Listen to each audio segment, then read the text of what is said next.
but he's not quite as insane as he was on 11.5, and even though it is an insanely strong jungler, I don't feel like he just auto-wins you the game the way that we have seen the Seraphine do. There's the ban, meaning that it's probably going to be the fresh third here, sticking with that trio. But T1, the Zoe here is an interesting angle. That are they also going to like bend the chase and just go for a first pick Gnar? Yeah, it's interesting. Renekton, of course, going to be banned away here. I don't know whether you necessarily need to ban Jace. We've seen that matchup actually, weirdly enough, not go that badly. We saw it yesterday, in fact. But, you know, maybe nameplates did play a part in that. As T1's still thinking that picking away the Udyr is a better idea than just allowing that Hecarim to go through, as there is the Gnar. And Pyosik should be locking in the Hecarim here as well. So 2 fantastic teamfight tools already for DRX. And the fresh bans consistently mean that answers that you normally go for, like a fresh Aphelios, would be insane here, right? But you can't do that. You're not allowed to. And Aphelios Kench doesn't quite have the same ring to it, and that's why we've seen T1 instead opt for just super standard good blind pick lanes in the past. Now you can go for a counter pick in this scenario if you want to go for a Camille or the Aurelia. I love it. And, you know, if you want to punish, this is the way to go. Let's see where Faker's going to go with his pick, because I think locking away a better lane for, or a better option for Teddy could be a good one too. But Tristana is open, made its way through the draft. Was banned second by T1 in both games prior to this. So could potentially be a great choice here. Of course, Buster Shot, brilliant into the Gnar. And works into Hecarim as well as Faker's Twisted Fate.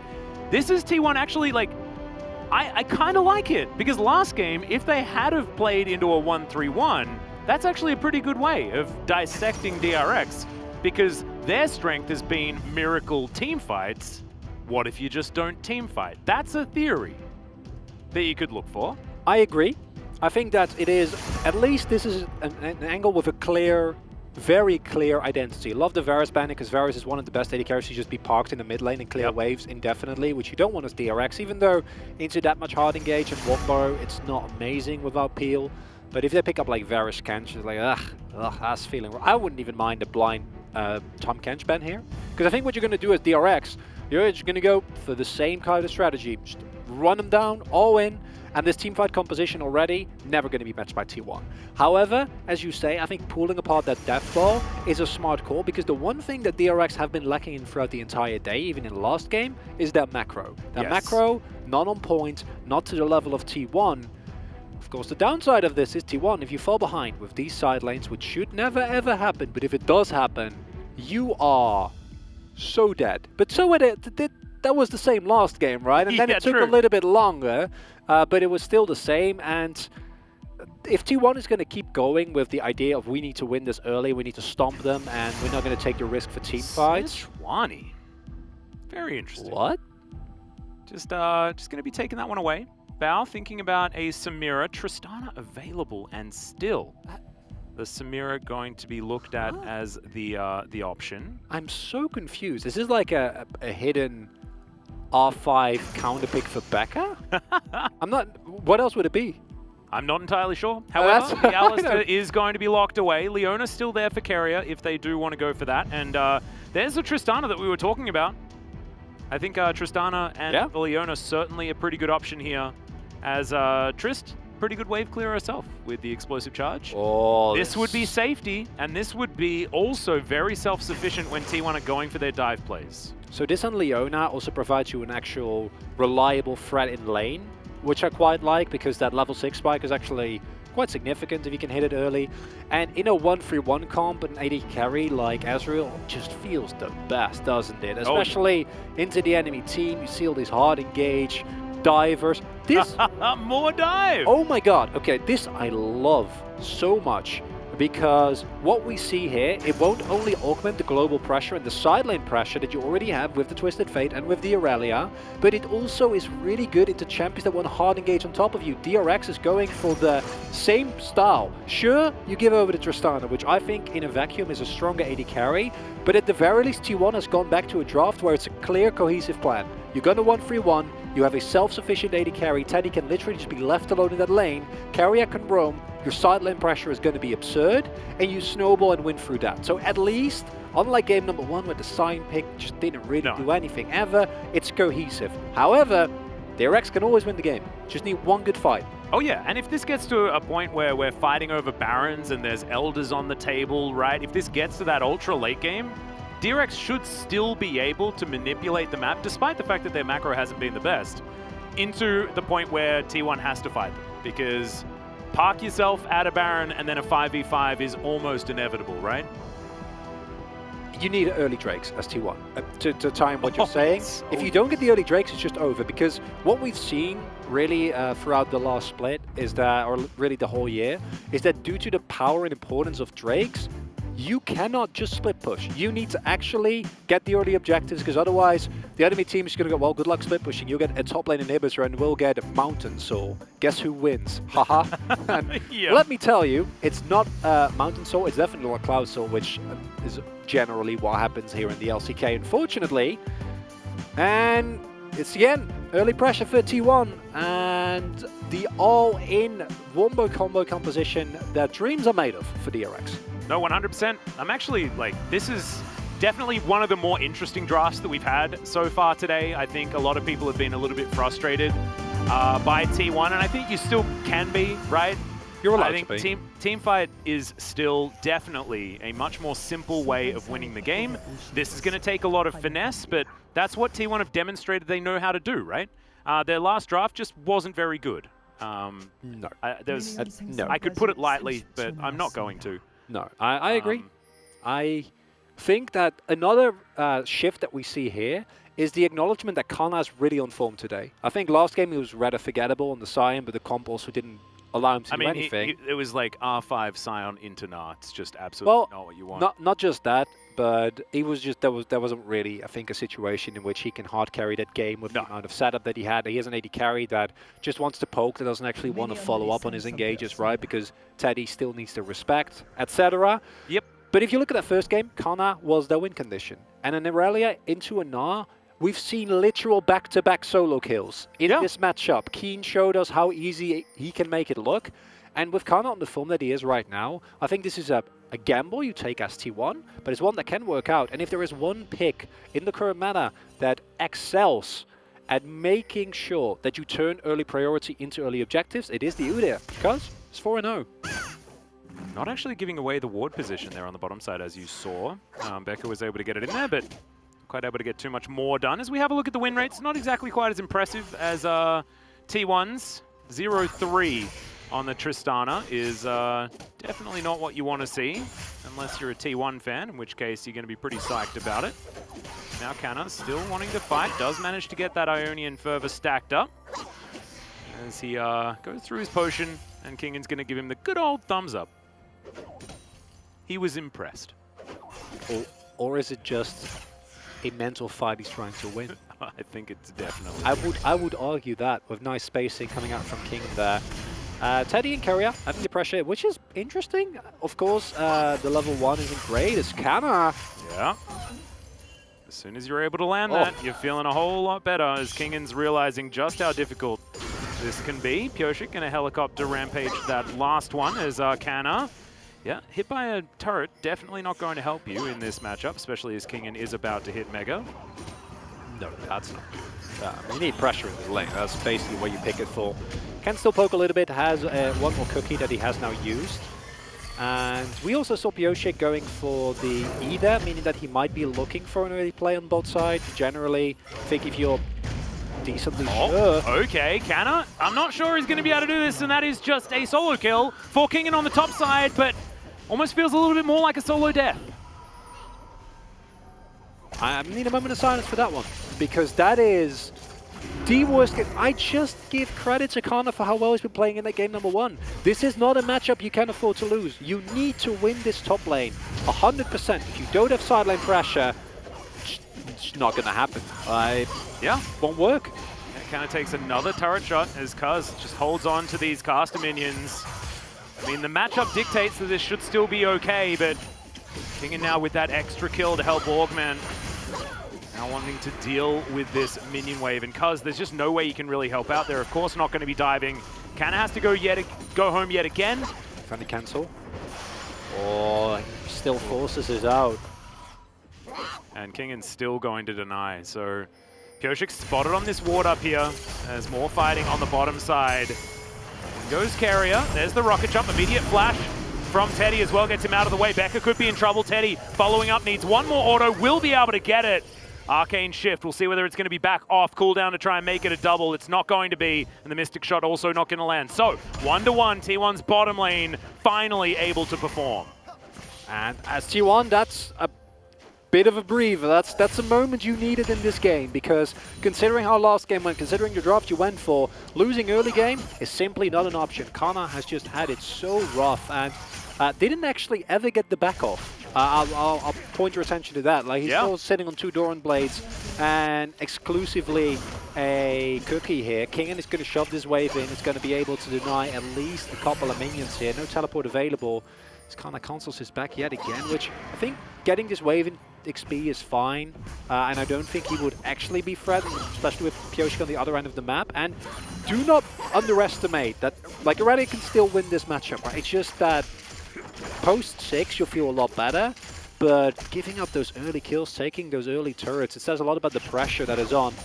Meanwhile, if we're talking about win rates, Twist of Fate, not in a great spot.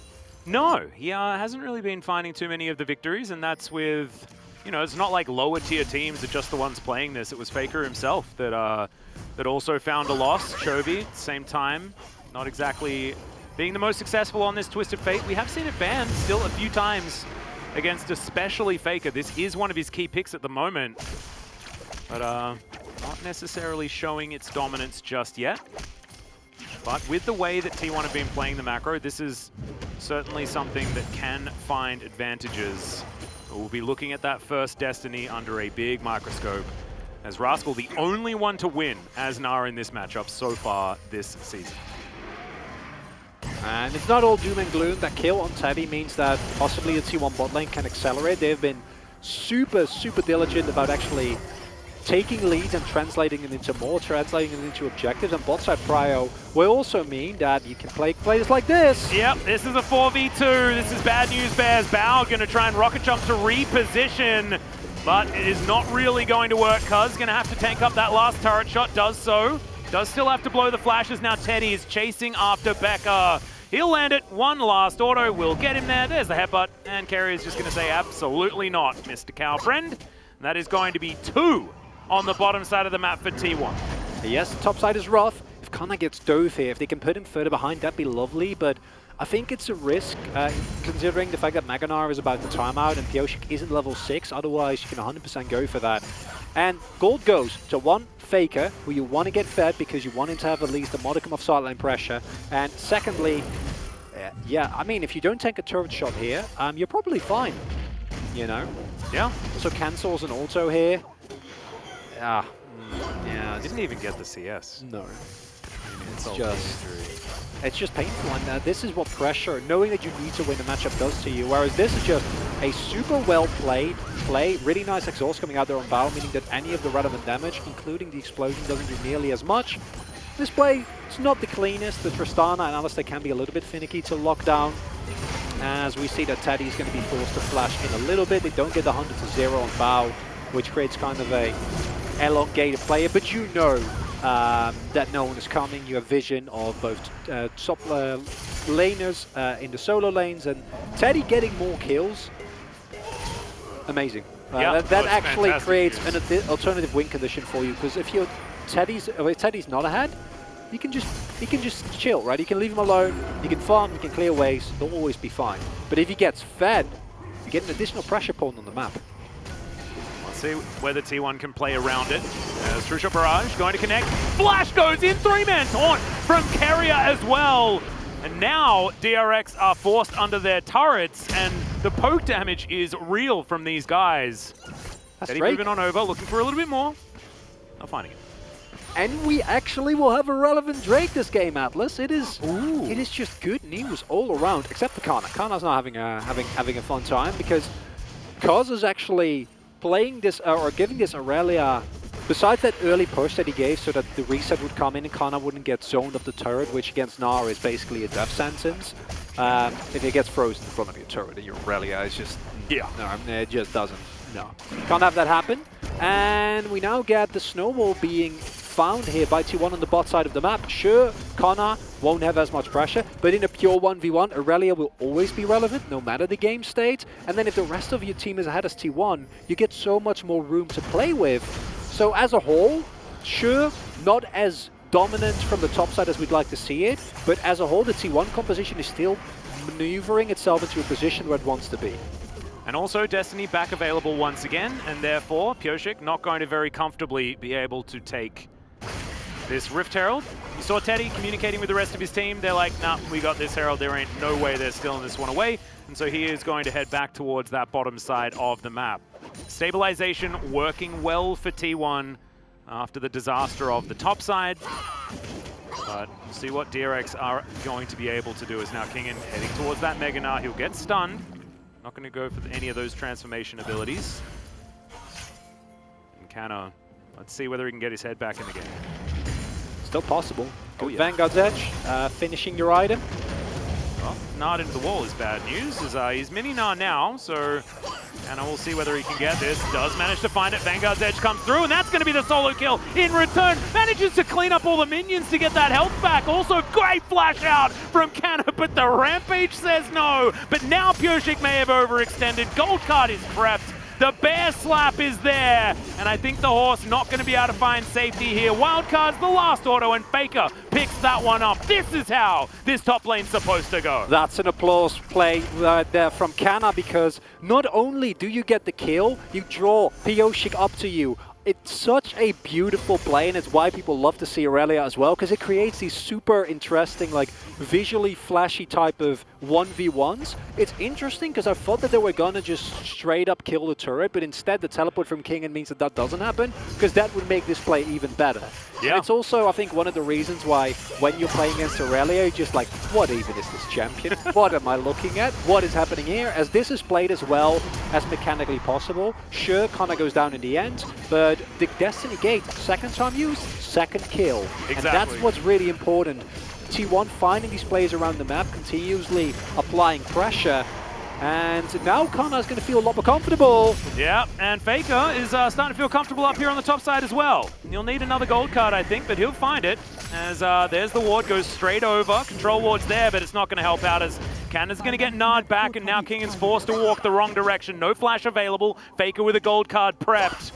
Feeling like we're just waiting for the inevitable right now, as wildcards are going to miss. Pyosik trying to get into position. Solka's moving on up though. Command Protect is going to be there, and now Pyosik's looking for it. 3 versus 2. Faker flashes out immediately. Can he escape is going to be the question, as looks like he thinks that he's going to have to give up for the Ghost. And yeah, dashing around, but not going to be able to do it. Dissonance going to be able to tidy that one up, and see what else is able to go on around the rest of the map, but was successful defense from DRX. Not the cleanest play, but what you get as T1 is definitely with. They get the bot side turret, and they get the Drake. And these are two things that you 100% need. I think an Infernal case would have been a best case scenario, but an Ocean Soul is still something you're never going to say no to. I think Mountain Soul's fine as well. Yeah, I mean, for the giving 1v1. yourself any sort of control in a side lane, any added stats is good. As, yeah, just a really nice, straightforward punish. I'm not sure how Faker was able to get into that brush. Kingen, again, plays this as well as you can reasonably expect. It's just able to endlessly stall. There's no Vanguard Edge available, meaning that Kana, when he uses his Q here, actually doesn't have a way to continuously stick on Kingen. And while this is happening, bot side turret and Drake get picked up. So I think that if T1, if you back off a little bit earlier there, this is too greedy. You don't need to give up the kill on Kana, and you still get all the payoff. But considering the overall map state, it's not the worst of situations, even though individually, it's a bit rough. No, I agree. And I actually felt like Kingen was definitely dead there, so playing it out very, very well. Like, it wasn't until the majority of the way through that Solka actually finished farming the mid lane and decided to wander on up and collect himself that kill. So definitely good news there. Faker doesn't even have a lead in that mid lane. You can see after all of that extra damage, it's Solka that's actually able to create a huge CS advantage for himself. It's the Blade Gold Right, Soka just... Yeah, that too. In combination with this, yes, as you mentioned, yes, Faker has been going for these roams, but Orianna can really easily push it in this matchup and create huge CS leads for her.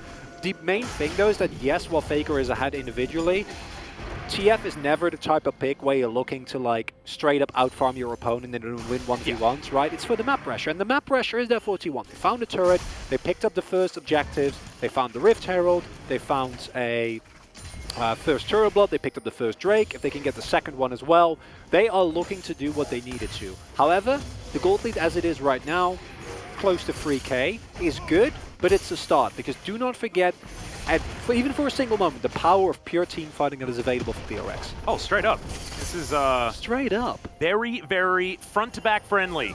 And we know that the ease of execution for compositions like this is definitely what's in its wheelhouse, and DRX have been inconsistent, but this is a composition that awards you with a level of consistency that others may not be able to. So, DRX being able to actually force 5v5s is the aim of the game, and right now they're behind 3,000 gold, and T1 want to avoid these 5v5s at all costs. Just side lane, indefinitely. That's, that's the game plan. And we have already seen Faker make a lot of plays. We haven't actually seen Kara be freed up from this lane. I think we're approaching that point now. 2 items finished for Teddy. In a 1v1, I don't think Bao can even get close to matching him, which is a really bad place for the Tristana to be. He just finished his Kraken Slayer now. Teddy is a full item ahead. He's about, there we go, fully stacked his Mana Mune. And this is also, we have a lot of these, but it's like, it's Teddy Ezreal, right? We have so many of these insane Ezreals within the LCK that I feel like you can say this about like every team in the top 3. You'd be like, oh yeah. I guess Ghost is the one exception. Ruler, although Ghost, Deft. like this year and the end of last year, his Ezreal was starting to step up as well. I was thinking the same thing. I'm like, but now do we have to put Ghost in that conversation? It's very confusing. Trishot Barrage connecting on about. I think for Ghost it's a Senna. That's like just a completely not okay champion that he can never, ever be allowed to have. Same thing for Teddy, as we've seen in the ban list. Has not been given over to T1. And, you know, just keep looking for the side lanes, keep looking for man advantages, use your hero's entrance, use your Destiny Gate, and don't fight on even footing. Don't fight straight up team fights unless Teddy can poke people down first. Well, Cuz is going to start off the Rift Herald. Faker's towards the top side, Destiny in hand. Has his flash, heals available as well. We do have a lot of summoner spells for DRX's side as well. Maybe we're getting towards team fight time as Teddy desperately trying to clear out this wave as best he can. Canna's moving on over. Looks like T1 are actually primed for a fight right here as Bao getting chunked a little bit by a Mystic Shot or two there by Teddy, who is definitely in fighting form right now. 80 carry difference is going to be huge in this potential fight as Teddy finding more Mystic Shots. Solka and Bao in a little bit of trouble here as Pioshik. Can he actually win this 50-50 is the question. Bao has to get completely out of this fight, and Pioshik will be able to deny the Rift Herald. I don't think they'll be able to get the Eye, but the Herald should definitely go over to them as Faker turns up and Bao, yeah mate, you saw the Eye above your head. Oh, it's a little bit unfortunate. Faker was in range to jump on top of him, even goes golden to avoid the shockwave. As now Teddy's looking for even more. Oh my goodness, the Everfrost positioning was fantastic, and Teddy locks down the kill onto the Gnar as well. The T1 snowball is well and truly heading down this mountain. And this is a T1 we wanted to see last game but didn't, Atlas. Yes. They need to find the early game leads. This time they actually do. It's a beautifully drawn apart team fight there where it's not, even though there's 10 people involved, it's not an actual 5v5, and that creates the space that T1 needs. Surely it's a nice smite from Pioshik. He had a 1 level advantage, so he's able to get the winning smite there. But Carrier's usage of the vision here is so nice as well, because you don't actually moves in and out, so it's hard to see what's happening. Immediate ultimate on Teddy here. So you have Teddy fighting with Solka, fighting with Bao, Carrier joining him, and then in the top side of the map, T1 like somehow creates a situation where they're always playing what feels like a stronger position, which doesn't make sense because one of those positions was 2 against 3, but due to the low health bars, and then the lockdown that comes through here is super straightforward, and what you're allowed to do when you're only facing a single target. Yeah, which is good. It was just a little bit unfortunate there as well. The Bao was out of position, no stopwatch or anything like that. I thought maybe, like, part of my brain is like trying to explain the situation. Just doesn't really work. As yeah, Teddy has a 3.3k gold lead. That's almost the entire gold lead for T1 on Teddy's Ezreal. Oh, God. Yep. Yep. Scary stuff for DRX. This is the bounce back T1. This is what we were hoping to see, right? Draft something, win with it, and draft well. As Pyoshik's positioning given away, no way that he can actually find Teddy there. This guy's positioning is too good. And that's the what I've dubbed the ruler spot. That's what AD carries die. Yes. Okay, like we've seen this so many times. There is a graveyard. Yes. And this time between the tier 1, tier 2 turret, and this is the power of the Ezra that we already mentioned. Listen. I know. I'm glad you are, because and Teddy's very loud. This is not okay, right? Because this is normally something that you put in the side lane or you put in the mid lane, and then you wave clear. And Teddy will always be fine. He won't die. But now he's so fed that wherever he is, DRX can't do anything. Has he got his grudge now completed as well? He goes home, he's got a fair bit of money, I imagine. No, not quite. Just going to... I think he just purchased the last Whisper. Wanted to get himself another control ward and go for that slight reset. DRX with some defensive vision, but look at this. This is the kind of linear gold graph that this sort of 1-3-1 comp absolutely needs. That is really good. T1 is not out of the woods yet, right? Like, just as we said in game number 1, where T1 could always win by finding the right angle, same is the case here for DRX. Because we saw that last team fight where it was nicely spread out. If T1 ever lose discipline, they just group up. Yeah, that's not okay. Yeah, it's not they just group up and they just stick together. Look at, oh my god, Bao's damage compared to Teddy's. That is... I mean, Carrier's damage compared to everyone is actually pretty impressive as well. Shockwave lands onto absolutely no one. Sulker is going to be dead for it as the Onslaught of Shadows comes in. Beautiful answering heroic entrance. And that will deny any sort of re-engage here from DRX. Teddy finally moves on over. So T1 actually winning out in that little skirmish without their extraordinarily fed AD carry. As you pointed out, Teddy wasn't there. Oh, that is... what the composition does, even when it is kind of hamstrung by Nerelia, that has a small CS lead, but in the grand scheme of things, not really going to be ahead. And you still have the power of this Twisted Fate that has gotten fed through the global gold. DragonX started up. I don't want them to flip this. There's an advantage for Pyoshik here, although he can't quite get... No, he can't get over the wall. He literally can't get over the wall. There's no way for him to get in. So this is just free. He watches it go down, but... It's like looking at that flash button being like, where did it go? I was waiting for the blast cone. That would be the most Pyoshik thing ever. He's timed the blast cone to come back up right as the Baron was going down. I can see it. That's pretty next level. As Faker goes in for his 3rd Destiny kill in a row. And even if you hit the ultimate, it doesn't actually change what happens subsequently. As the tankiness and the pile-on potential of a T1 comp, of this specific T1 comp rather, is not something you can match as DRX. You need to be a unit no matter what, because if you are in the side lane, if you're shoving it out, if you get greedy for the wave, you're like, I can push this maybe out. Literally, the moment you step away from your turret, Destiny comes in. Kana comes out of nowhere. Teddy jumps on top of you, which normally is fine, but in this game is a death sentence. Or Carrier augments any of the other ones. At least you're not also playing into Hacker. That will make it worse. Well, here's another one. Destiny comes through. It's onto Pyoshik. Try and deny him his backline access. Flash out from Faker. Certainly trading ulti for flash. Good for Pyoshik as Solka. Oh, these true shot barrages are so scary. However, that one not going to quite hit the mark. 17 seconds on this Mountain Soul. Sorry, point to come through for T1 if they would like it, and they do have a lot of vision. That being said, DRX still with some vision in the area, but this is exactly what this side lane composition can do, right? T1 with their Baron looking to push through the base. They'll take down the mid lane inhibitor very comfortably. Kingin sitting at half health. They're looking potentially for Kana, who does manage to get himself a stun. In goes Carrier, but he's denied for the moment. But now Kana's just bouncing around this fight. Becca, the unbreakable will's looking pretty breakable, and it's another ulti miss there from Solka. And T1 will now be able to transition into multiple inhibitors. Now able to move back at themselves to Drake if they would like it. But they still have a minute left on this Baron.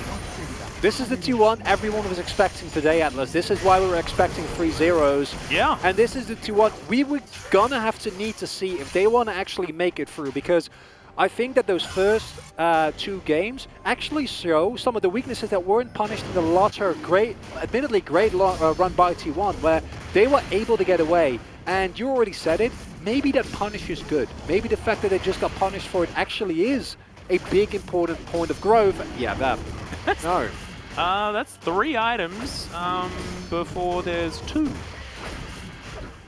Yes. Make that what you will, everyone. That just means that Teddy's pretty far ahead. And it's been Teddy that is, in terms of like raw damage and in terms of gold, has been carrying this game aggressively. But it's Faker's Twisted Fate allows so much of this to happen. Oh, yeah. Really nice flash there from Kana. Has a minion wave to dodge through, and through that stay alive. Even with that play, Sorka, the last one I didn't mind as much. This one though is pivotal because it means that T1 can actually just go up, walk up and get your inhibitor. If that shockwave is still there, you need to respect that threat.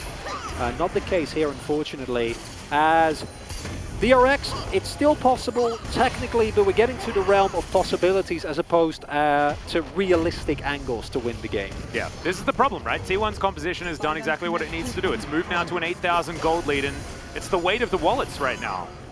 Moving towards 25 minutes, and Pyoshik is desperately trying to find a team fight that they're looking for. Everfrost, his fantastic heroic entrance has been so good this game as well, as Shockwave lands onto 1 tank.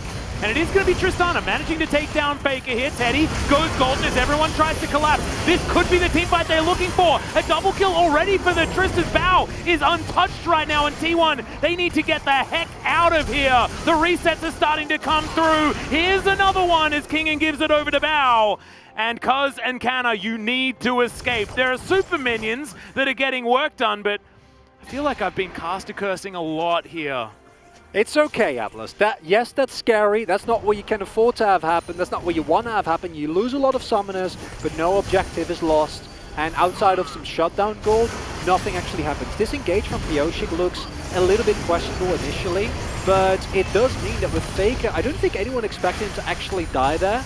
Will go down to the he had an blow-up. explosive charge on his head. I didn't actually see it. And that bomb was a ticking time bomb that T1 didn't notice. T1 was still moving up. If they recognized that Faker would have died there, they would have just gotten out of there immediately, but instead, they're still moving up. They think the Kana flank is coming, and Bao's like, well, I am at a huge deficit, but this is the easiest rock and jump of my life.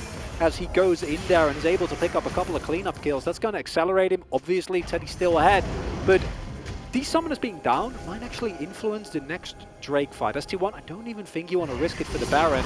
Full carrier caught out of position here, unfortunately. 1 versus 4. Don't like those odds. And this is DRX finding a few opportunities, finding a few moments. This is how they won so many games in round 1. I thought this DRX had gone past its prime. I thought this is the DRX that we lost moving into round 2. They're showing some signs of it right now. Still, do have to tempo with the fact that T1 still have a 6,000 gold lead. But this is what we illustrated at the very beginning. The team fighting is 100% there for DRX, and if they can move as a unit and find picks, then that does change the game. We talk about team fighting. I think the previous example was a really nice team fight. This is just... yeah, that's a pick. Carry not really respecting. You need to respect. We see a little bit of a dip there in the gold graph. Nothing to really worry about yet. But if this happens 1 or 2 more times, all of a sudden DRX are 100% back in this game. And that's something you can't afford as T1, as the Baron might get started up here. Yep. Destiny is going to give them all the information. True Shot Barrage, massively high value. They're looking to see whether they can burst this one down. Destiny gets Faker into position. T1.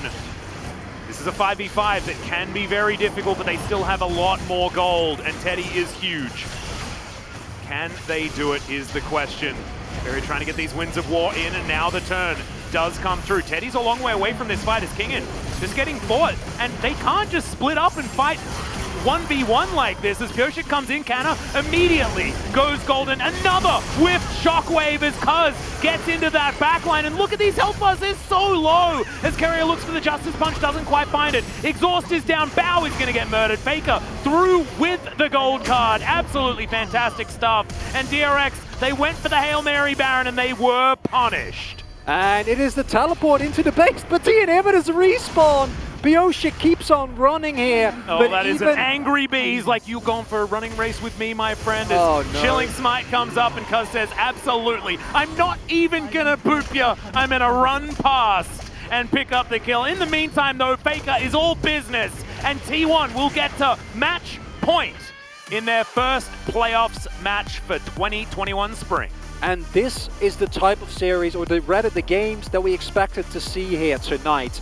As I think, as a whole, the continuous pressure and playmaking from T1 in this game, barring that one snafu on top side, has been incredible. And I find it really hard to find a clear